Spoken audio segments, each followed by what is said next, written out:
I lost my job. My wife was furloughed. I had to lay off 3,000 employees today. I have to homeschool 3 kids while working full-time. My HR department is flooded with requests for mental health resources. We're all affected by this crisis, but we're resilient.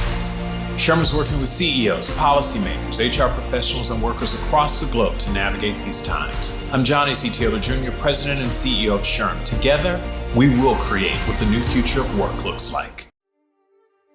These are the hands of our nation. Proud, diverse. These are the hands that taught our children, raised our leaders, fought for freedoms, defended our country, and that today contribute to the most productive, inventive, and industrious workforce in the world. These same hands push the bounds of acceptance, tear down the barriers of resistance, hold us up when we need it, point out injustice when we see it, come together in union, and stay together in unity. These hands can build a nation of inclusion, a workforce that is as diverse as the hands that built it, that empowers our teams, lifts up our communities, rewrites our future to understand what one nation really means. It takes many hands to build a world of work that works for all. And now more than ever, we need a show of hands to move forward together. We're excited to join you at the National Black Caucus of State Legislators' 44th Annual Conference. Some of you may be familiar with SHRM, the Society for Human Resource Management.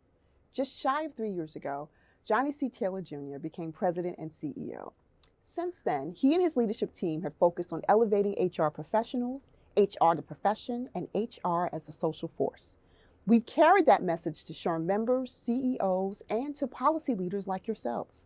We're excited to be a part of your first virtual conference to share this message with you, to offer ourselves as a resource, subject matter experts, and partners in navigating through the significant paradigm shifts impacting the world of work. The video you just saw was part of SHRM's response when our members alerted us that the tragic events of May 25th were indeed impacting the workplace. HR professionals needed help, and we provided free resources on addressing workplace bias, and then we developed an initiative to move us all together forward to address racial equity.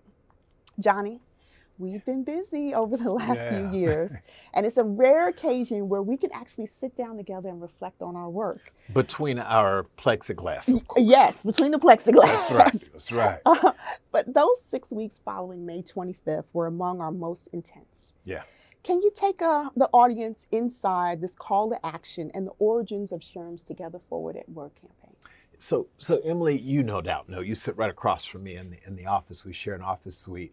It was tough because in some ways we had never seen this strident of a call to action around race. We're both old enough, barely, to remember that we've had these debates, we've had people die before. And sadly in our country, it's only when it's literally up in flames that we seem to have a conversation. But then as quickly as the flames, appear to engulf the country, they then, burn out and we go back to normal, right? Whatever normal has been. I got a sense this time that it was palpably different. Right? There's something different, and it may be a combination of COVID and the issue of race at one time. It could be that 8 minutes of watching another human being, do what the police officer did to Mr. Floyd. I don't know what it was, but it's very, very different. And you're right, it created a level of stress for all of us. This wasn't just white America's problem, it was all of America's problem, and we were all having to stress, to manage through that stress. It was especially hard for me as a CEO of the world's largest HR association.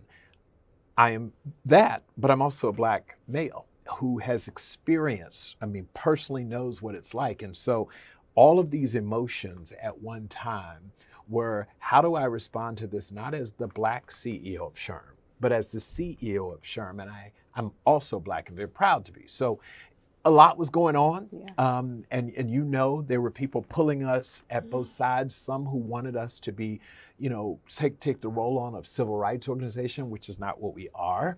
Right. Some wanted us to get very political in an already sort of politicized environment, which isn't what we were going to do. We say oftentimes it's policy, not politics. That's right. Like we just don't do it. So it was a tough year. You're right, a very, very tough year. And we had to figure out what was the right role for HR professionals to take on, right? What could we do? Could I encourage our 300,000 members to do something about what was happening on Main Street? You know, the random interaction between a police officer and a member of our community. I could ask them to do right, but we don't control that, and we're not there. What we do have the ability to influence and in some cases control is the workplace. There you go. It's where people spend most of the time that they're awake, except those who are trust fund babies or whatever. But the rest of us have to go to work. And when you go to work, we have the ability to influence how you think about your fellow human being, how you think about race, gender, age, national origin, people with disabilities, et cetera. Yeah. And so we said, let's use this captive audience, if you will, either in the office or virtually, to start changing their hearts and their minds. That's what I knew I needed to do, use my position as the CEO of SHRM to influence that. Society and workplaces they've just never been the same since that fateful day in late May of this year, May 25th, I remember, where another human being leaned on the neck of another human for nearly 9 minutes. We immediately knew, as I said, we knew SHRM had to do something with the shock, the anger, the protest that swept across the country. Everyone with a conscience was outraged. You know, at the end of the day, we could arrive there for different reasons, but we were all outraged, even entire organizations. In fact, our research, if you recall, Emily, found that 81% of employers released statements to their employees, and just over half released external communications to customers. Again, we'd never seen that before. You know, we've seen Rodney King. 5 or 6 years ago, we saw the Freddie Gray case. I mean, we just... But it didn't have this kind of response. It just bubbled over. It was everywhere you turned. Something happened. And you and I, it was just palpably different. Yeah. Nearly 8 in 10 Black HR professionals believe organizations have a responsibility to take a stance on important social and societal issues and to communicate that position. Now, the reality is the workplace and workers aren't so convinced. You know, we did some research recently that said 30-40% of employees believe that their workplace actively discourages conversations around race. And a lot of employees are uncomfortable having those conversations. Black employees and white employees. It's not limited to just white people who don't necessarily want to talk about it. You know, in our own workplace, right? Yeah. So complicated. What you said to me, you said anybody over 35 was taught that you don't talk about religion, you don't talk about race. There are just these things you don't talk about in politics at work. So imagine my team charged with the policy work here for SHRM found ourselves at a crossroads as well. Is how do we leverage the fact that we're nonpartisan, as Johnny said, we're policy, not politics, and we really focus on educating and being a subject matter expert. You know, I think we were trying to figure out how we could best talk to stakeholders in Congress and talk about the resilience and the importance of HR professionals and how we could work together with elected officials to make sure their workplaces were safe and that their workplaces were places where people could have open conversations. But Johnny, around that time, we were planning for our annual inclusion conference. Yeah. Which subsequently occurred in late October. But so it's May, June, we're looking at what our agenda would be. And you said something, you said, this is a time where we can throw out everything we've been planning and really lean into this moment for our members. They're expecting us to do more and be more. That's right. And so the ability to leverage your relationship as a Florida boy with Ben Crump, and you and that cell phone, I laugh. Every time I turn around, you're texting somebody, you're like, oh, I got the person. So you text Ben, you all have a conversation, and you say, I really would love to talk to the brothers of Mr. Floyd, and not talk to them in general about the issues that everyone thinks we're going to talk about, right? You wanted to talk about workplaces. And I tell you, I got to stand in that room, socially distanced, of course, right? There was a handful of us that were able to view the moment where the brothers started to talk about equity at work for them. That's right. And, both of us being attorneys and pretty much working in offices our entire lives. the perspective they provided as truck drivers, warehouse workers, people who were elevated to the role of supervisor to see themselves treated differently than others was really alarming. It was eye-opening. And I think it was just one of the most profound moments of that interview to understand that we need to empathize more with people. We don't know their experiences. And it was such a value to our members. They truly appreciated being able to hear their expectations of the workplace of the future for their children, for Mr. Floyd's children. And so workplace equity has been one of SHRM's 5 policy pillars. And I'd argue it's our second most active pillar. You think when you talk about workplace, it was going to be workplace development or workplace healthcare. So our external affairs team has been like highly engaged with policymakers, especially in the state legislatures. That's where it all happens, right? I just did 2 sessions, and I serve on the board of the National Foundation of Women Legislators. And so we were great to partner with them. And we had a session with about 4 members of state legislatures, New Jersey, Tennessee. And they really were talking about how they're trying to make their workplaces better when they talk about their staff in their offices, but even the workplace of the state legislature, that there's a place where they feel SHRM's expertise and leadership could help them. And what they enjoyed most was the opportunity just to have the conversation. Because they're so busy. We've been tremendously busy just keeping the trains running. And so what we did, we said, look, let's create more of these opportunities. So we've got a new Spotlight series where, we try. And we're featuring state lawmakers. And the first one, you know how I am, Queens girl. I got the state legislator from the district where I grew up, District 29 in New York City.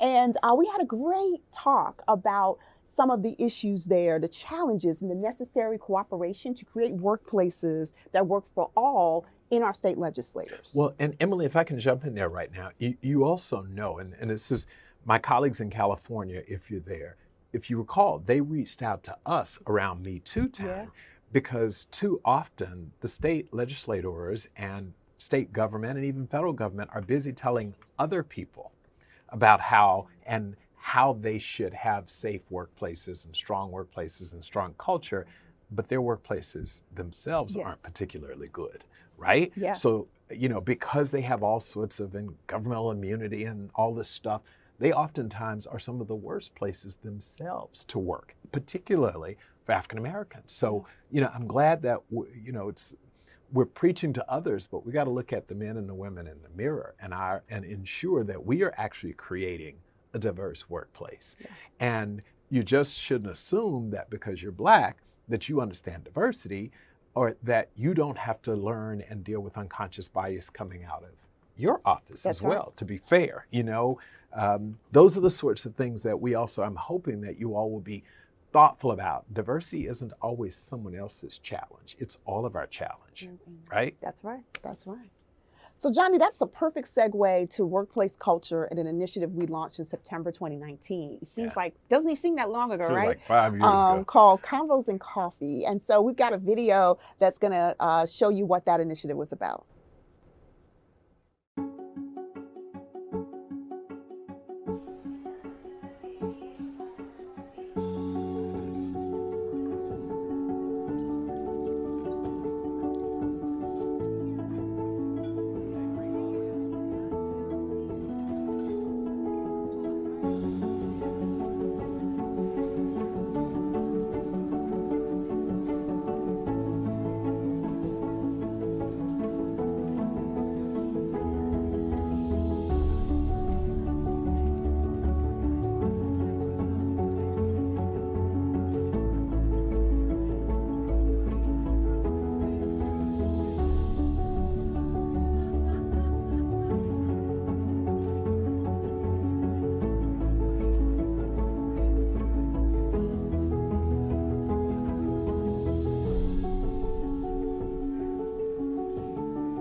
Look, before the pandemic and the tragic death of George Floyd, workplaces were already struggling with toxic cultures.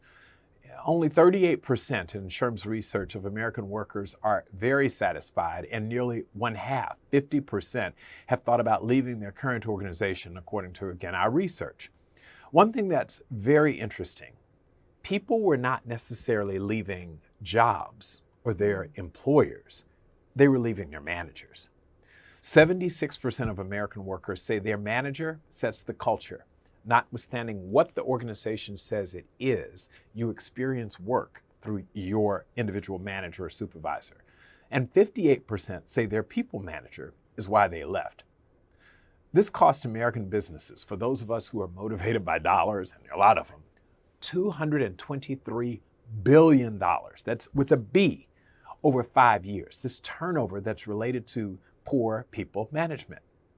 Well, then the pandemic arrives, and it radically forced changes to work. And work will never be the same as we knew it. Public health and safety needs required us to shutter our physical business locations, many of us, not all of us, and it accelerated the rise of remote work.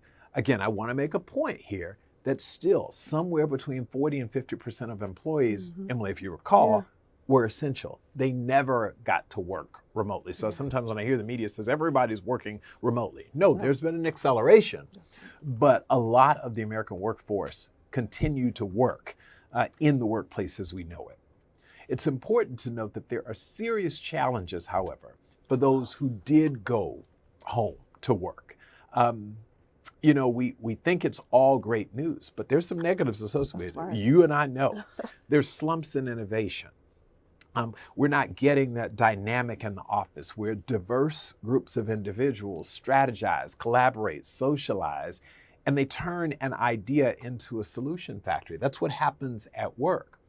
Frankly, many of you viewing this session are having to consider how you're going to accomplish your business in the upcoming sessions and manage your own offices and staff remotely. It ain't easy. No, Johnny, we've been talking about this since March. As a people manager, I tell people I'm very blessed to have a manager, you lean into empathy a lot, and you want us all to do so. But it's a lot of pressure you put on us as managers to make sure we do the same with our people. And we pay you a lot of money, by the way. Well, but I tell you, so now I've been talking more about it as I meet with people in our Spotlight series. When I talk to New York State Assemblywoman Alicia Hyman, one of the things I learned is that the New York State Assembly is likely to remain remote for the bulk of their upcoming session. Right. And workplaces, public and private, are evolving quicker than anyone could have imagined, but we still have these issues because critical conversations taking place now are talking about workplace flexibility, even though we were talking about that long time ago, right? And paid leave and liability protections and unemployment insurance benefits. These are all coming up. And all of that begins with who? Our HR professionals. That's right. And we've been calling them the first line of defense, the first responders, and not cheek and cheek about it. It's really, they've been the ones who've borne the weight of all the issues that have arisen as a result of the multiple crises that we've been dealing with since March. 4 in 5 HR professionals have reported that their organizations are relying on them to guide the organization through the rapidly shifting landscape. To that point, Emily, I talk to CEOs, Fortune 500 CEOs, and governors. Often, I'm a member of JAG, Jobs for America's Graduates, and we have, 20 or 30 of the country's governors who are on the board with me. And so chief executives in the private sector and in the public sector are giving me calls and they're saying, this is, I always said people matter and I always said HR matter. And I said, people are our largest and most important asset or whatever. But now I actually know it, right? There's a different feeling now and a different appreciation for HR. We have won the confidence of our organizations and our elected leaders. Policymakers play an important role as employers, and I alluded to that earlier. They look to government for guidance, for assistance, and protection.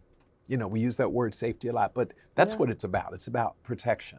This includes implementing state guidelines and laws that impact operations. And there's no right or wrong. You and I debate it all the time. Life is so gray, and the workplace is really gray, right? Yes.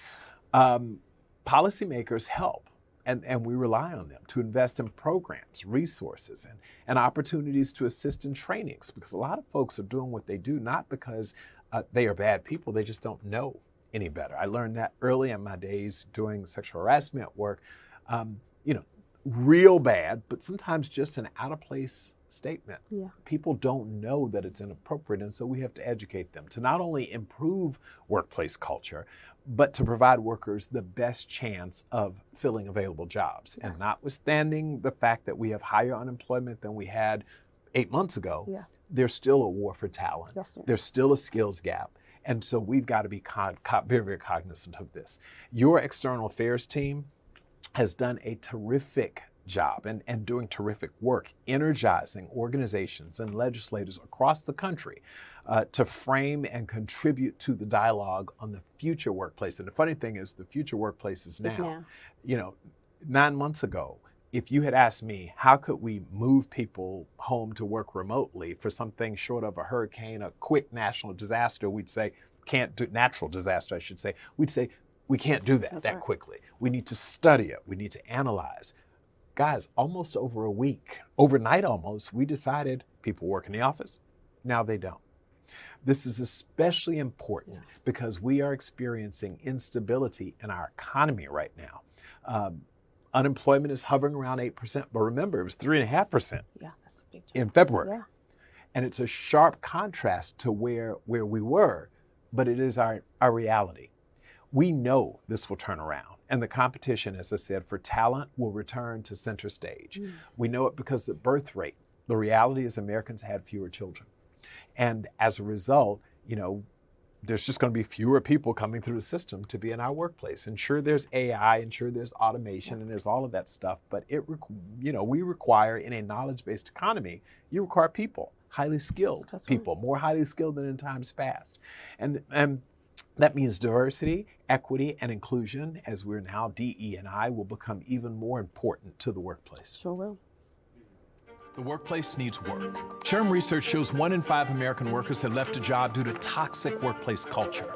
Almost half of American workers say they've been treated unfairly due to age. I can have them overnighted. People with disabilities are twice as likely to be unemployed. Nearly 700,000 of the formerly incarcerated will remain unemployed for over a year. And more than 50% of veterans have trouble finding work. We just can't continue to ignore the facts. These individuals have been constrained for far too long. As the voice of all things work, SHRM believes one of the keys to business success is an engaged workforce. Tearing down biases at work is good for people and business. Building workplace cultures that embrace and promote inclusion is the future of work. And the future is now. Work shouldn't work against you. Together, let's create better workplaces and a better world.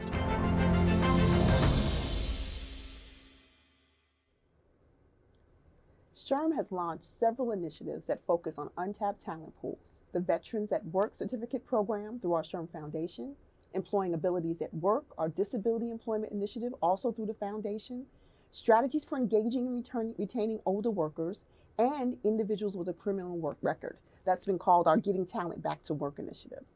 Even in the midst of this downturn and thereafter, we'll need the best of the best to be part of the workplace revival, and that includes these talent pools. You know, you're right, Emily, and it's a pet peeve of mine, something that I'm very passionate about, less a pet peeve, but something I'm passionate about. Each of those talent pools has so much to contribute to the workplace, and frankly, they deserve the dignity of work. You know, even if you have money and you don't have to work, most folks want to contribute and work, even if it's volunteering. I mean, it's important. There's a dignity associated with that. You alluded to this earlier. We have, for the first time, 5 generations in the workplace.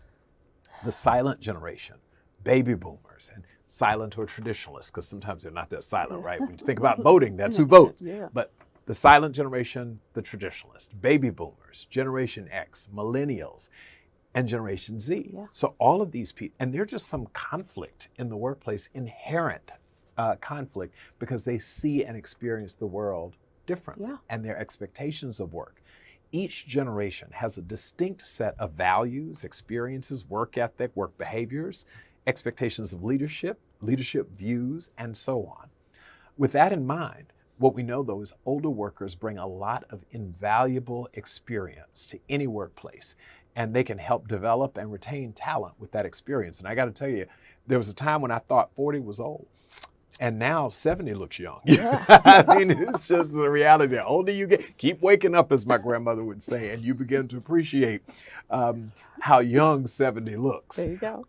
But even with our policymakers, the leadership burden is heavily skewed to those that have the most experience in public office. And to be blunt, that is oftentimes an older individual. I mean, look, we just went through a big election cycle. We had 2 near octogenarians running for office at the end of the day. So we know that older workers are capable. Yes. Right? We know this, and we've got to change our mindset. There's a place for younger workers, mid-career workers, and there's a place for older workers. There's a place for all of us, and we need them again because we have a birth rate problem. We need people to be working. We are witnessing the next wave of leadership in our public ranks, and whether people choose to admit it or not, those senior members that I've been talking about are preparing them for leadership. That just, they're role models one way or the other, right? 1 in 3 adults in the US, I want to switch a little bit, has a criminal record. And we release nearly 700,000 people. That's a lot of people from prison every year. And what we do, though, is we lock most of them out of the job market. I call it, you re-sentence them forever. So they serve their sentence, we release them, and then they go to try to get a job, and you won't give them an opportunity. You are re-sentencing people. What we know is that these employees are loyal. You talk about people coming in and turnover rates high. The turnover rate for those who are formerly incarcerated is roughly 13% lower than individuals without a criminal record because they just don't have the same opportunities to job hop. An overwhelming number of managers and HR leaders tell us that they believe it's okay to hire individuals with a criminal record. We also know that they say as they interact with them in the workplace, they bring the same or greater value to a company. That's just facts. People want data, there's the data. We know access to gainful employment reduces recidivism. At the end of the day, if you don't, no matter how reformed I am, if I serve my time, I come out and I can't get a job, I'm more inclined to go back. And if we have any hope of breaking the back to prison cycle, we have to put an end to all of this. What we're trying to do is to put an end to the disruption in these folks' families, their children, and their communities. So Johnny, before we go on and talk about another group that's critically important to us, I think a good example we could share is our Christmas Eve story from almost 3 years ago. So, we're all home on break and get this email from you. We're not really supposed to be checking email because you said we were on break, right? By the way, brother was trying to figure out Christmas Eve 3 years ago. That feels like 30 years ago. I know. I'm becoming older, right? So, can you believe next month we would have been doing this for 3 years together? It's crazy. Right. So Christmas Eve, I'm lying on the couch. I get this note from you. I need you to be on a call, you and Alex, with members of the Charles Koch Foundation. And we want to talk about the fact that we just passed this bill. First Step Act. The First Step Act had just passed, and SHRM had not been involved at all because when we talk about our policy pillars, criminal justice reform is not that. That's right. But here was an opportunity. They came to us and said, these people are going to need to work. Right. That we now have the mechanism to get them out of prison. We need to keep them out of prison. And you just talked about the recidivism rate.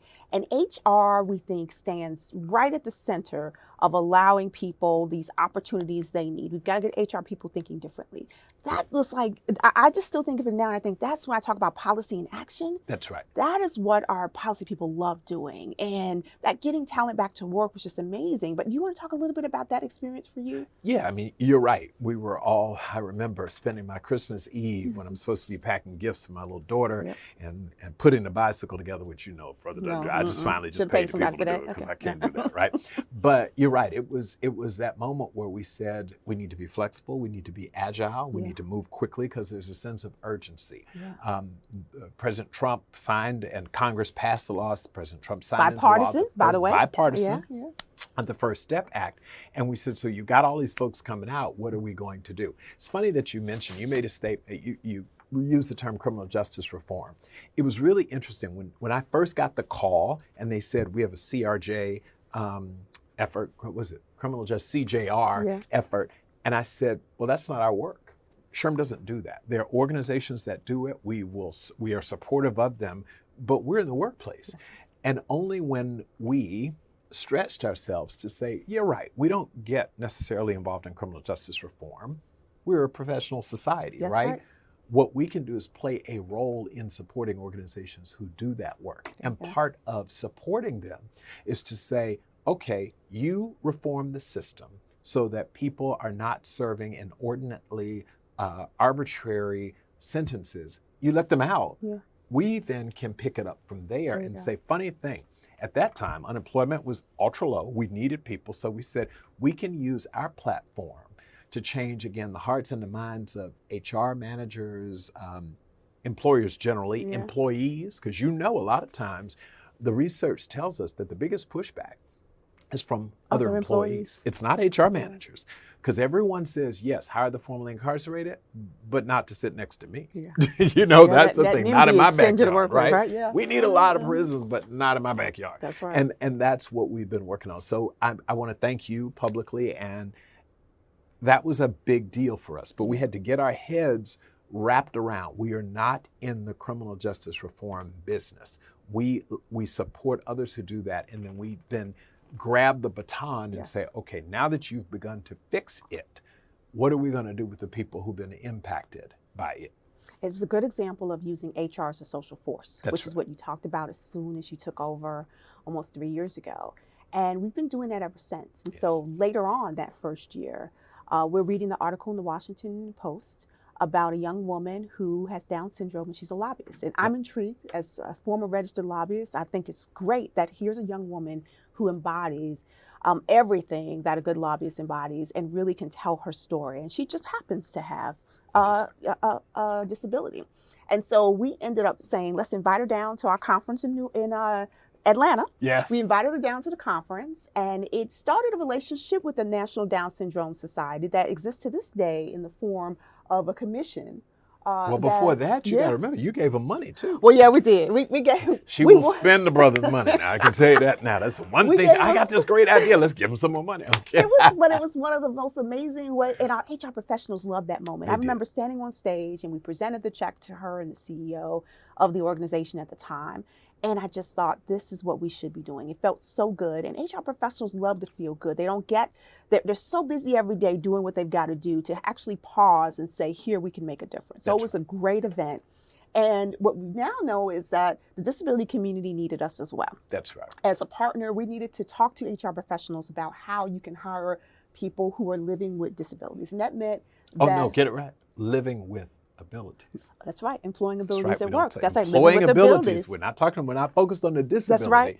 We're employing abilities. I like that, employing abilities. So we found out that nearly all HR professionals and people managers, so 97% and then 92% of people managers say that employees with disabilities regularly perform the same or better than their non-disabled counterparts. That's right. Of course, right? Over the summer, we participated in the National Council State Legislature, NCSL. Yes. They had the 30th anniversary week celebrating, acknowledging the ADA. Yes. And we were on a panel with the Deputy Assistant Secretary of DL's Office of Disability Employment and Policy, Jennifer Sheed, and one of our Texas State representatives. It was an amazing discussion with Representative Coleman because he talked about the importance of ADA, its lasting legacy in the workplace, and he shared a personal experience that he actually lives with a disability himself. He's someone who has abilities and just so happens to have that. So we need to continue to build on that. And what we've done is we've invested, we put our money where our mouth is, and we were founding members. You put my money where your mouth is, right?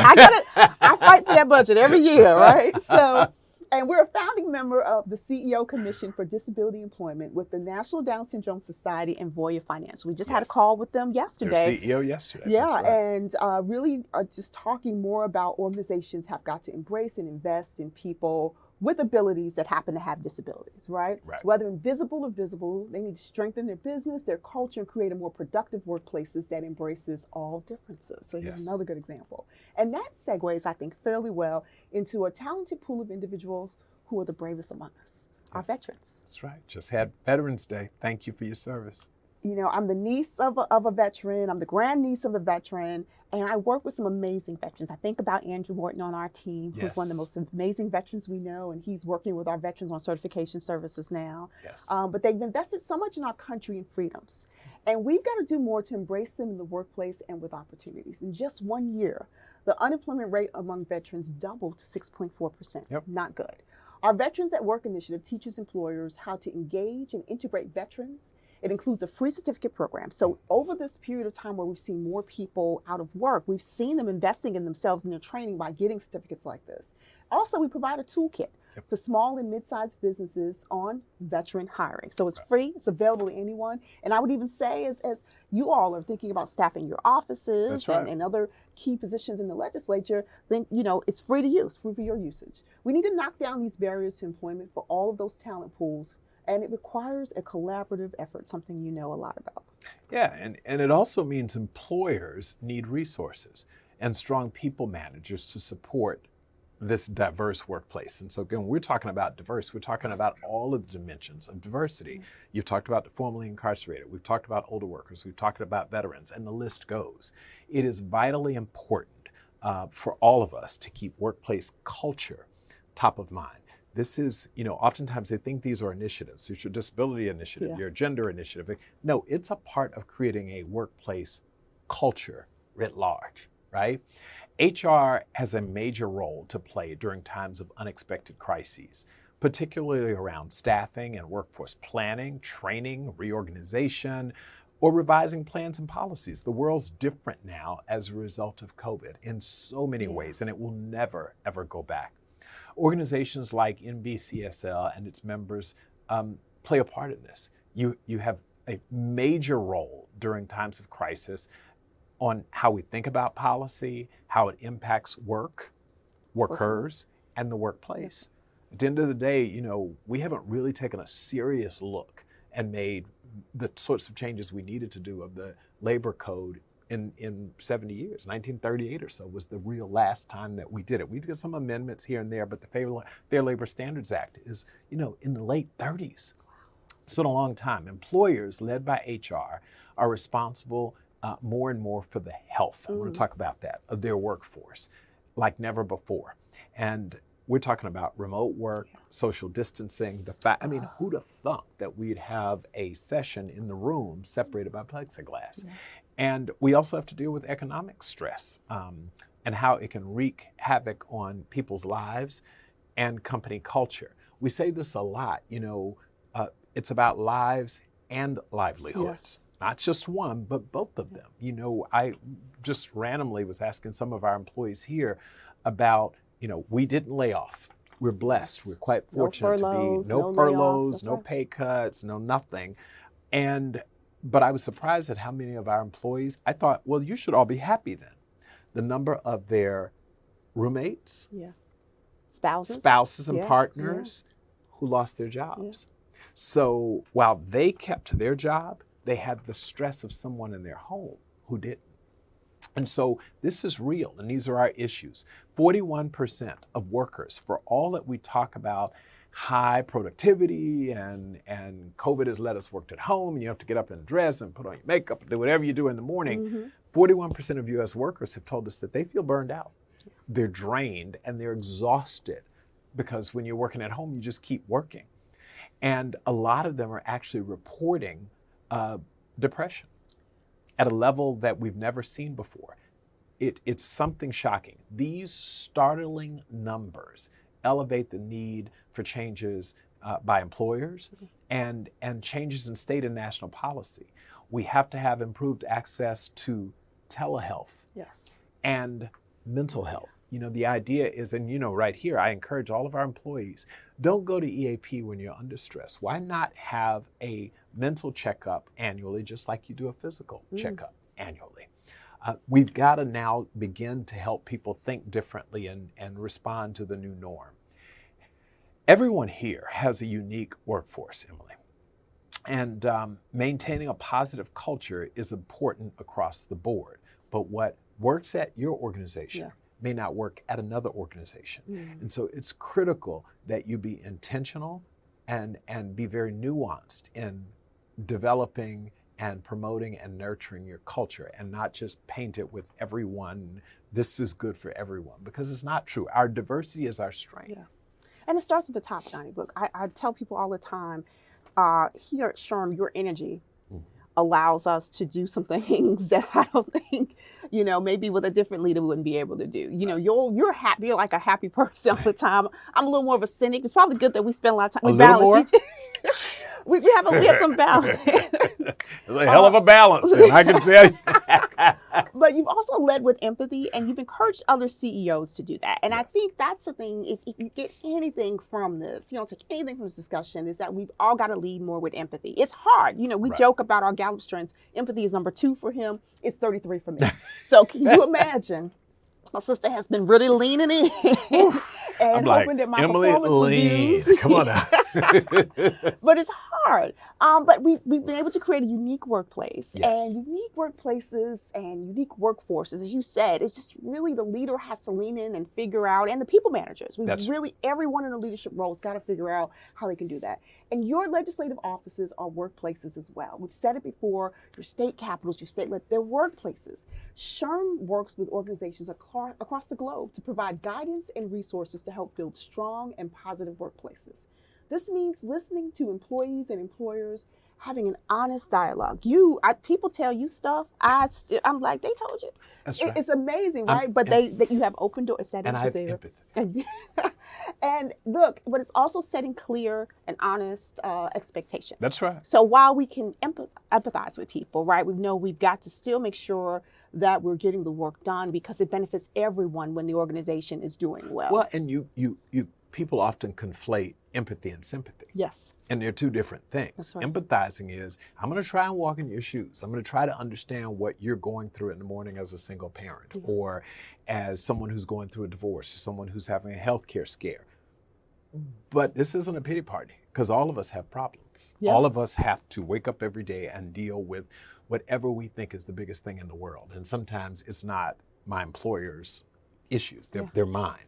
But no, I love leading with empathy, but being clear that this is not, HR, the feel good, sympathize people all the time. Yes. We've got businesses to run, and businesses may be the business of government, it may be private sector business, it may be nonprofit business, but we have things that need to be done to carry out the reasons that we exist, our purpose. Yeah, and a purpose that helps everyone when the business does well. And so we've been able to do well and hopefully ease the burden to those families who may have someone in that household who's unable to provide in the way that they used to be able to provide So this year we've had to be more flexible, we've had to be agile and collaborative in the workplace. Actually, that's like half of our guiding principles here, so I'm glad. Many of your constituents have found themselves without employment. Yep. Many more could find themselves in the same situation without the opportunity for reskilling and upskilling. Yep. SHRM research found 68% of organizations have retained funds in their budgets associated with upskilling and reskilling. But let me tell you, the other side is the third haven't. So we need to think about that, right? And if, as you see right now, we're seeing another uptick, the second spike or the third or fourth spike of COVID, at the end of the day, a third have said they have it in their budget, but I'm very concerned that that number is going to reduce precipitously. Because as you shut down businesses that thought they had come to the other side of this, they're going to be more conservative in their spending. And governments are going to have to be more conservative because you got to shift money to, take care of the needs of your people, right? The needs of your people. Yeah. So it's critical. And we're asking employers to maintain investments in employee training and workplace learning. They're going to sit around a table like we often do at our leadership team meetings and have to make some critical decisions. But we think if you can buckle down now and keep those dollars, that you'll be able to come out the other side and your employers will do better for that, right? And so we want employers to consider making sure they keep that money in their budget so that we can retool existing employees and continue to have the broad talent that we need, which also includes those untapped talent pools we were talking about earlier. So I'm sure you've heard these stories over the last few months. Our teams have focused on providing the resources to assist HR professionals and business owners address these needs. You've heard it from your constituents, from your families, your friends. You've likely considered how policymakers can help as well. Well, we've all got to work together to address urgent issues facing the workforce, including workplace culture, mental health, and investing in upskilling and reskilling programs for workers. Johnny, we've come to the close of the session. Can you believe that? Yeah, I was just shocked, right? Because I get to spend a lot of time with you. I don't get to do this often. We just sit down and talk about this. It's kind of good. I wish we would just, but that's okay. That's right okay, now. right? But so I want to say, if you had something to say about how you close out, what is something you want to leave our legislators with today?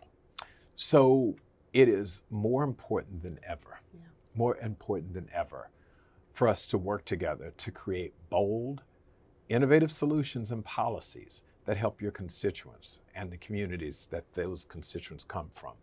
All stakeholders need to recover from 2020. You know, as I said, this has been a long year. And while you're going to recover from it, you've got to prepare for the future that is now. And it's ever changing, right? So we're building a car and driving it at the same time and actually fixing it too. I mean, there's a lot going on in the workplace. The challenges are great, Emily. I don't have to tell any person or any of you out there. But I have a deep faith in our resiliency and the ability of our state leaders, HR leaders, business leaders to navigate us through to the other side. I'm scared though. I think all of us, if you're very honest, we're nervous because it's like driving. I'm a Floridian. Shout out to Florida, by the way. But you know, if you've ever gotten caught in a real bad storm and you can literally not see 5 feet in front of you, but you're having to drive down a highway, you don't know if you're going to hit someone or someone's going to hit you. It's tough, or you're going to end up in a ditch. I mean, you know, it's scary right now. Together, though, we will see the other side of this. I am absolutely confident. And our workplaces will be stronger and better for it. But it's going to require leadership, serious leadership.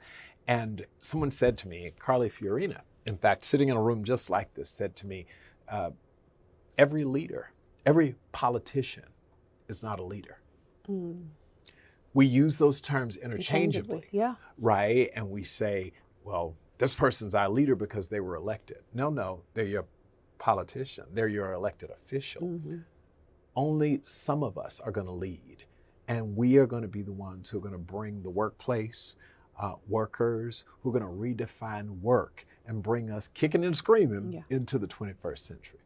No, you're right. And so what I'd like to leave everyone with is we have a number of initiatives that you've led us through this year. We have led us. I told you some of the things yesterday. We were sitting at the with the EEOC? vice chair of the EEOC. EEOC, sitting in his office, and I was just, Emily, where your mind comes, she came up with this idea that was just brilliant. And so I'm not saying this to because I'm supposed to say it, but it's we. Good ideas come from everywhere. And that is the beauty of diversity. I mean, true diversity means people are going to bring their different experiences. You've walked the halls of state Congress, state legislators, as well as the walls of Congress at the federal level. And so you were able to, in just that one instance, bring to the conversation an idea, an innovation. I just talked about innovation, but I never would have thought about. We're not telling you. All I know you're saying, well, what is it, Johnny? You have to wait and see. Wait and see. But I'll say this to say, Together Forward at Work and the Blue Ribbon Commission, you know, we got a lot of pushback, Blue Ribbon Commission, but look, we've got some really amazing people on there. And so what I want to say to this group is, if, you know, a second thing, if anything resonated here, is to visit our Together Forward at Work site. We're updating it with free resources, so you don't have to be a SHRM member to have access to those resources. We'll be updating it soon with videos, which are actually HR professionals who figured out how to do it in their workplace. They've developed new things for their workplace. Johnny, when you look at 2021, what are you most excited about? What's the one thing you'd love our audience to follow you and follow the organization in 2021 and look out for? Gosh, that's tough, Emily. I am in the recovery mode, and I think I just want us to all be, I'm excited is probably not the right word, but I guess I am excited because I'm an optimist. But 2021 is, if you think 2020 through some curves, 2021 will. You know, it's the cleanup after again. I'm a hurricane also, University of Miami. Oh my God. You know, I had to throw that in there, right? So not only am I a Floridian, but the U, and I got one of my colleagues looking at me from that other school in Florida. Florida's, I think is it Florida State Community? Anyway, but anyway. Anyway, as we think about 2021, we're going to be in recovery mode. And what I'm excited about is that recovery is going to allow us to be so creative, so innovative. And the question is, will you do it? Can you embrace change and get uncomfortable for a while, saying, we always did it this way, but we don't always have to do it this way. I can't, in closing, I just got to tell you, if you had told anyone that you could convert a workplace overnight, remember, many employers didn't have computers, many of the laptops to take home. Yeah. Many of them, even when they had laptops, people didn't have Wi-Fi capability at their home, not sufficient Wi-Fi to do business, right? To do streaming video. That takes serious capacity. That's not just, like your hotspot you need. And so we had to do it, and we did it overnight. Necessity was the mother of invention, right? Yeah. So that's what I'm excited about, is I think we're going to have an opportunity to innovate in a way that we've never innovated before, because we're going to have to.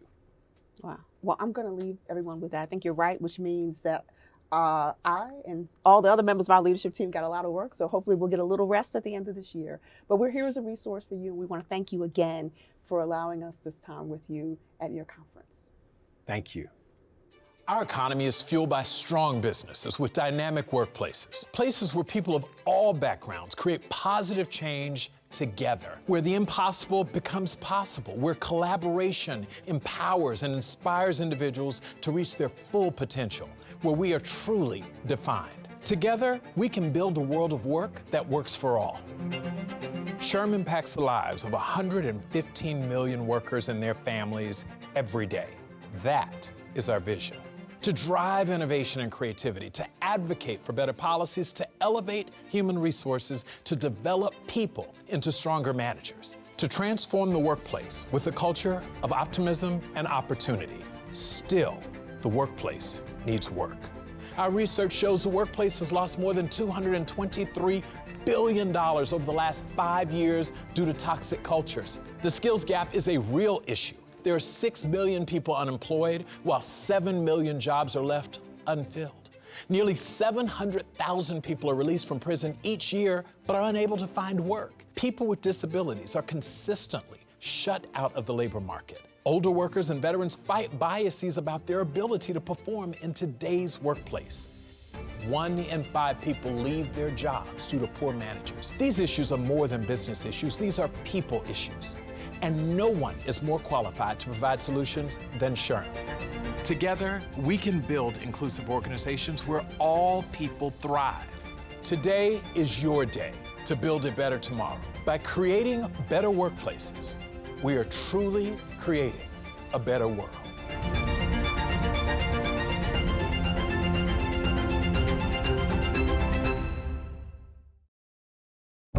If ever there was a time to see the need, it's now. The need for people managers across your organization who have solid leadership and people skills. Managers who know what to say and do to help rebuild your business, recover your culture, and keep your people going strong. We're not talking crisis skills, but the real-world management and team skills all managers should have, especially now. Do yours? Order SHRM's new People Manager qualification.